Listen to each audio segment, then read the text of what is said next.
Bom, rapidamente, onde que a gente tem os principais geossistemas ferruginosos do Brasil, né? A gente pode ver nesse mapa que a gente tem, com exceção ali dos pampas, todos os outros biomas, a gente tem geossistemas associados. Esse mapa, obviamente, está mostrando os mais conhecidos, os principais. Nós temos dezenas de outros geossistemas em escala menor ou ainda desconhecidos, ou muito pouco estudados, né? E a gente vai perceber, quando compara o país todo, a maioria, né, dos geossistemas estão associados aqui em Minas Gerais e, em termos de área, os dois maiores estão dentro do domínio da Mata Atlântica, né? Uma coisa muito interessante que a Luciana começou a falar, a questão da biodiversidade, que ela falou de dados de planta, né? Os autores vão falar também dados de outros grupos, né? A fauna, por exemplo. E nós temos o que mais chama atenção nessa diversidade nossa aqui, são os aspectos e a diversidade geológica desses geossistemas, né? Então a gente tem uma prancha aqui com várias rochas, vários afloramentos rochosos. A gente começa a perceber como é que ele é diverso, desde a sua origem geológica e com reflexo na sua biodiversidade. Quando a gente se propôs a fazer o livro, né, fizemos o convite para os colaboradores, a gente tentou fazer um apanhado de como é que estava a situação, a área do conhecimento, né, até então. Como é que a gente fez isso?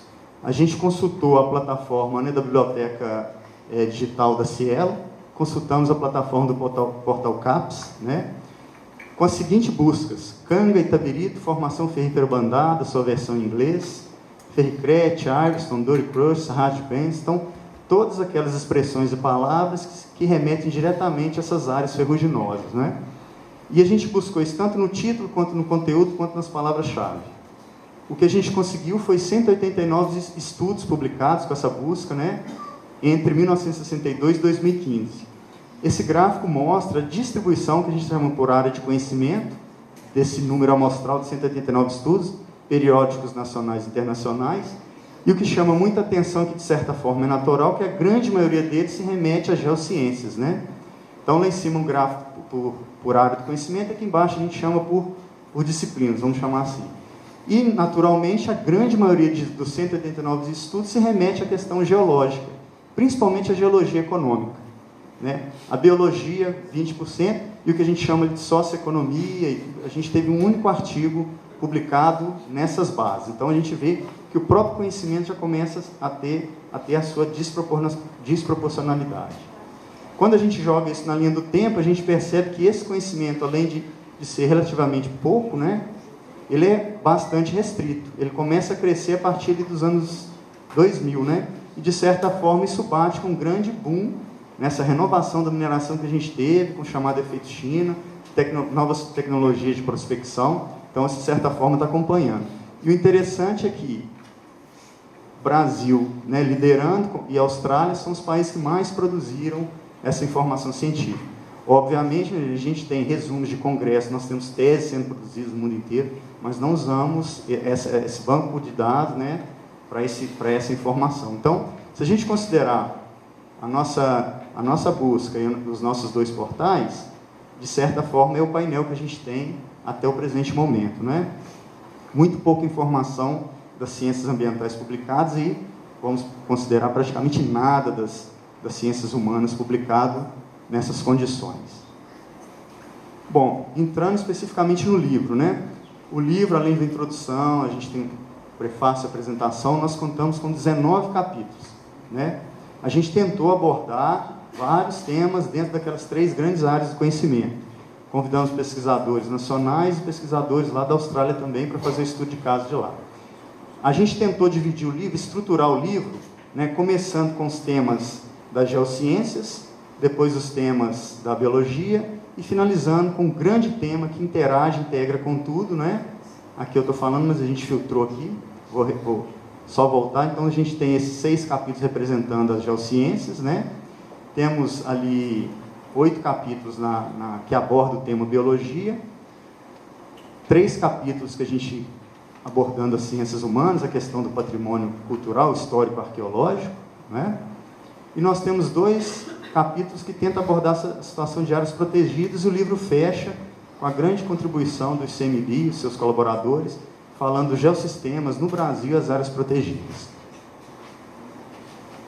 Bom, a gente fez convite e a gente agradece muito o aceite, né? Foi muito em cima da hora, então alguns autores, devido à indisponibilidade de agenda, não puderam comparecer. Eu vou mostrar uma lâmina de cada, só para vocês perceberem, né, quais são as contribuições de cada um. A gente tem um capítulo sobre solos, né, que aborda a região do quadrilátero ferrífero e de Carajás. Né, ele foi liderado pelo professor Carlos Schaefer, da Universidade Federal de Viçosa. Ele aborda toda a questão de pedogênese, né, de endemismos de solo. Nós temos um capítulo que trata apenas sobre as paleotocas, né, associadas ao geossistema ferruginoso. Foi produzido ali pelo professor Francisco Buchmann e colaboradores. Ele é do Laboratório de Paleontologia da Universidade Estadual Paulista. É um tema extremamente interessante, né? No único geossistema, lá no Peixe Bravo, até agora já foram descobertas e descritas 18 paleotocas. Isso na literatura mundial não tem nada que chega perto em número e tamanho, então é uma informação de repercussão mundial, sem dúvida. Nós abordamos o tema da flora das cangas lá do Mato Grosso do Sul, da região de Corumbá, da professora Adriana, lá do Laboratório de Botânica da Federal do Mato Grosso do Sul, né? A professora Maria Cristina Messias, da UFOP, também abordou o mesmo tema, só que com cangas lá da região de Ouro Preto e Mariana, né? Que são cangas um pouco diferentes dessas que nós conhecemos aqui, associadas aqui à Serra da Moeda e à Serra do Curral. Tivemos o capítulo, então, de estudo de caso dessa questão do geossistema da Austrália, né? São 4 pesquisadores que eles lideram as publicações de geossistemas na parte de botânica, né? Estão publicando muita coisa. Então, nós tivemos a felicidade, né, de ter a contribuição dos pesquisadores. Aqui o professor José Peixoto, né, arqueólogo lá da Federal do Mato Grosso do Sul, abordou um tema bastante interessante, que são as inscrições, né, e gravuras feitas na coraça de canga, chamado petróglifos. Né, alguns desenhos são datados de torno de 2.000, 2.500 anos atrás. Bom, é isso. Eu espero que vocês, assim como nós, né, aproveitem a informação, que a gente conseguiu a contribuição de vários autores.